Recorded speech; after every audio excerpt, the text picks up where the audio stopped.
Hello. ഐപിഎല്ലിൻ്റെ ആദ്യത്തെ match അപ്പോൾ നിങ്ങൾക്ക് എല്ലാവർക്കും അറിയാവുന്ന പോലെ തന്നെ നമ്മുടെ ആർ സി ബിയുടെ കളിയാണ്. അപ്പം ആ കളി നടക്കുന്നതെന്ന് വെച്ച് കഴിഞ്ഞാൽ ചിന്നസ്വാമി സ്റ്റേഡിയത്തിൽ വെച്ചാണ്.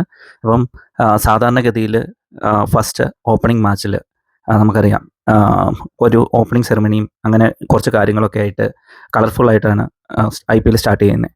അപ്പം നമുക്കെല്ലാവർക്കും അറിയാവുന്ന പോലെ ലാസ്റ്റ് ടൈം ബാംഗ്ലൂർ ജയിച്ച സമയത്ത് ഇവിടെ ഒരു വിക്ടറി പരേഡ് പോലെ നടത്തുകയും ആ സമയത്ത് ഏതാണ്ട് 11 ആൾക്കാർ അൺഫോർച്ചുനേറ്റ്ലി ആ ഒരു സ്റ്റാമ്പേഡിൻ്റെ ഇടയിൽ മരിച്ചു പോവുകയും ചെയ്തിരുന്നു. അപ്പം BCCI ഇത്തവണ എന്താണ് തീരുമാനിച്ചിരിക്കുന്നതെന്ന് വെച്ച് കഴിഞ്ഞാൽ, ഇപ്പം ആ മരിച്ചു പോയ ആൾക്കാർക്കൊരു റെസ്പെക്റ്റ് എന്ന രീതിയിൽ അവർ ഫസ്റ്റ് മാച്ചിൻ്റെ സമയത്ത് എന്തായാലും അത് നടക്കുന്നത് ബാംഗ്ലൂർ തന്നെ ആയതുകൊണ്ടും ആ ഒരു കളി ബാംഗ്ലൂർ തന്നെ നടക്കുന്ന ഷെഡ്യൂൾ ആയതുകൊണ്ടും അവർ തീരുമാനിച്ചതെന്ന് വെച്ച് കഴിഞ്ഞാൽ ഇത്തവണ എന്തായാലും ഒരു ഓപ്പണിംഗ് സെറമണി എന്നുള്ള രീതിയിൽ അങ്ങനെ ഒരു കാര്യം നടത്തുന്നില്ല എന്നാണ് തീരുമാനിച്ചിരിക്കുന്നത്.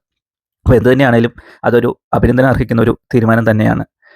പിന്നെ ഇതിനെപ്പറ്റി വേറൊരു കാര്യം പറയാൻ പറ്റുന്നതെന്ന് പറഞ്ഞു കഴിഞ്ഞാൽ, എന്തായാലും ഓപ്പണിംഗ് സെറമണി ഇല്ല. അപ്പോൾ അതുകൊണ്ട് തന്നെ ലാസ്റ്റ് കളി ഫൈനലിൽ ഒരു ഗ്രാൻഡ് ക്ലോസിംഗ് സെറമണി തന്നെയാണ് BCCI പ്ലാൻ ചെയ്തിരിക്കുന്നത് എന്നാണ് അറിയാൻ കഴിഞ്ഞിരിക്കുന്നത്. അപ്പം സാധാരണഗതിയിൽ നമുക്ക് ഒരു കളർഫുൾ എൻ്റർടൈൻമെൻറ്റ് അങ്ങനെ കൂടി സ്റ്റാർട്ട് ചെയ്യുന്ന ഒരു IPL എനിക്ക് തോന്നുന്നത് വെച്ച് കഴിഞ്ഞാൽ ഒരു മോശമല്ലാത്തൊരു തീരുമാനം തന്നെയാണിത്. എന്തായാലും നിങ്ങൾക്ക് എന്താണ് തോന്നുന്നത് വെച്ചാൽ കമൻറ്റ് ചെയ്യുക. ഇനി എന്തായാലും IPL സ്റ്റാർട്ട് ചെയ്യാനായിട്ട് 2 ദിവസം കൂടി മാത്രമേ ഉള്ളൂ. നമുക്കെന്തായാലും വെയിറ്റ് ചെയ്യാം കൂടുതൽ അപ്ഡേറ്റിനായിട്ട്. Thank you.